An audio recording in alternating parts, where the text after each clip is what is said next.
Hi guys! So update sa kamuti natin. Malalaki na sila. Yan.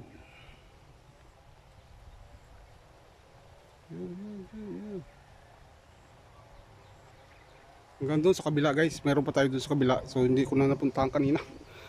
Dito ko na lang nabutan si Michael nag-spray. So ano lang man yan. 5 karga. Hanggang doon sa dulo. Spray natin ng pandamo.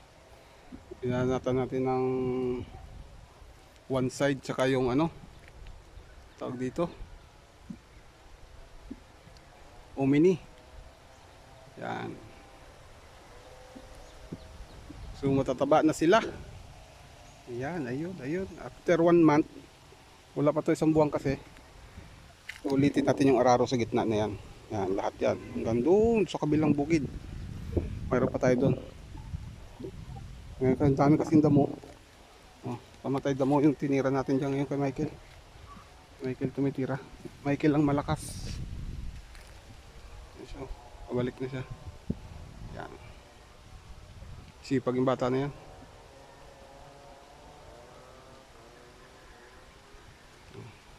Habang maliit pa yung damo, patayin na natin. Huwag na natin hintayin pa na lumaki na sila. Kasi mas mabilis sila lumaki sa kamote. Tatangkad sila sa kamote, matatabunan yung kamote. Ganyan ang style dyan.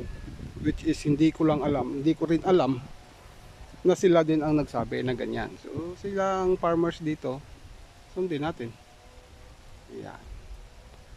Kaya tinira na Michael. So yun lang, update ko kayo lagi.